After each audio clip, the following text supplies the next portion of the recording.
Hello বন্ধুরা, আমি সাধনা। Netaji park চাকদায় আমার বাড়ি। এটি আমার দ্বিতীয় ব্লগ। এই ব্লগে আমি দেখাবো কি করে নারকেল সর্ষে বাটা দিয়ে চিংড়ি মাছের পাতুরি বানায়। তো আমি নারকেল, সর্ষে, একটুখানি কাঁচা লঙ্কা আর রসুন এগুলো আমি বেটে নিয়েছি। শিলপাটায় রয়েছে, এখনই দেখতে পাচ্ছেন আপনারা। তো এটাকে আমি তুলে নেবো এবারে চিংড়ি মাছের সঙ্গে। অল্প একটু চিংড়ি মাছ রয়েছে, কী করবো ভেবে পাচ্ছিলাম না। তো চিংড়ি মাছ দিয়ে কিছু করাও যাচ্ছিল না আলাদা করে, তাহলে অল্প করে একটু পাতুরি বানিয়ে ফেলি। তো এটা পাতুরিটা করবো আমি কলা পাতায়। দেখতে পাচ্ছেন কলা পাতায় আমি একটু তেল মাখিয়ে নিয়েছি, তেল ঢেলেছি, সর্ষের তেলটা আমি মাখিয়ে নেব। এই পাতাটা একটু পুরনো দেখতে পাচ্ছেন, আমি ফ্রিজে স্টোর করে রেখে দিই। তো মাঝে মধ্যে কিছু কলা পাতায় পাতুরি করলে পরে, সেই কারণে সবসময় তো কলা পাতা এখানে পাওয়া যায় না। তো পাতুরিটা এবারে করব। আমার কলা পাতায় তেল মাখানো হয়ে গেছে। তো নারকেল বাটার সঙ্গে আমি এবার চিংড়ি মাছ দেবো। নুন হলুদ মাখানোই ছিল চিংড়ি মাছে, সেটা আমি দিয়ে রেখেছি। এবং এর মধ্যে আমি অল্প পরিমাণ একটু নুন দেব, যেটুকু নারকেলে দরকার। সর্ষের তেল আমি দিয়েই রেখেছিলাম। এর মধ্যে সামান্য একটু মিষ্টি দেব, দেখতে পাচ্ছেন, সামান্য একটু চিনি। নারকেল একটু হালকা মিষ্টি আছে, তো তার সঙ্গে আমি এটা সুন্দর করে মাখাবো। মাখানো হয়ে গেছে। এর মধ্যে দিয়ে দেবো আমি দুটো কাঁচা লঙ্কা, আমি চিড়ে রেখেছি।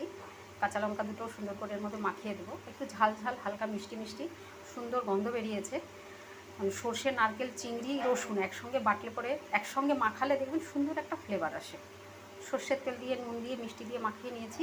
এবারে আমি এটিকে কলা পাতায় সুন্দর করে সাজিয়ে দেবো।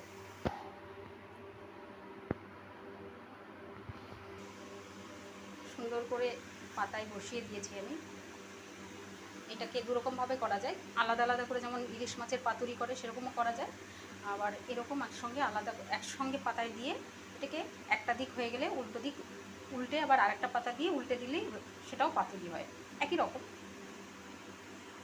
এটাকে দিয়ে দিলাম আমি কড়াইতে কম আঁচে আস্তে করে হবে। এখন আমি ঢাকা দেব না, এখন কিছুক্ষণ থাকবে, এরকম জল বেরোবে, জলটা আস্তে আস্তে যখন শুকিয়ে যাবে, যখন উল্টো করে দেবো তখন আমি ঢাকা দেবো। আস্তে করে একটু সময় ধরে ভাজতে হয়, কিন্তু জিনিসটা খুব সুন্দর হয় এবং টেস্টি হয়। চিংড়ি মাছের পাতুরি, জল শুকিয়ে গেছে, পাতার নিচের দিকটা হালকা লালচে দাগ এসে গেছে। এখন উল্টে দেওয়ার মতো সময় হয়েছে। কিভাবে উল্টাবো সেটা আবার আপনাদের দেখাবো। একটা প্লেটে আমি তুলে নিয়েছি, তুলে নিয়ে এর উপরে একটা পাতা দেবো, আর একটা কলা পাতা দেবো। কলা পাতাটা দিয়ে আমি আরেকটা প্লেট দিয়ে উল্টে দেবো, যাতে এটা পড়ে না যায়। দেখবেন কীভাবে কলা পাতাটা দিলাম, দিয়ে এর উপরে একটা প্লেট চাপা দেবো, দিয়ে আমি এটা আস্তে করে উল্টে দেবো, যাতে পড়ে না যায়। হয়ে গেল। এবারে আমি প্লেটটা সরিয়ে নিয়ে, নিচের দিকটা উপরে এসে গেল, আস্তে করে পাতাটা আমি সরিয়ে নেব।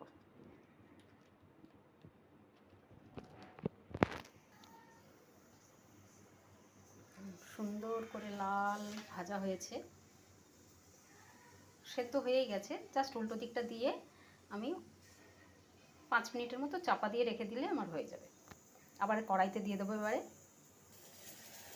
দিয়ে দিলাম কড়াইতে, এবার সুন্দর করে এখানে 4 থেকে 5 মিনিট চাপা দিয়ে রেখে দিলেই ওই দিকটা হালকা লাল দাগ হবে, দাগ হলেই হয়ে যাবে। হয়ে গেল চিংড়ি মাছের পাতুরি। 5 মিনিট হয়ে গেছে। টায়ার পাংচার হলো কার? কোথাও একটা টায়ার বাস্ট হয়েছে, তার আওয়াজ হলো, ভয় পেয়ে গেলাম সবাই। যাই হোক, আমার চিংড়ি মাছের পাতুরি হয়ে গেছে, পেছন দিকটাও লাল লাল হয়ে গেছে। এবারে এটা গরম গরম ভাতে দারুণ লাগে খেতে, সঙ্গে একটু কাগজি লেবু, অসাধারণ খেতে লাগে। আপনারা বানাবেন, বানিয়ে খেয়ে বলবেন কেমন লাগলো।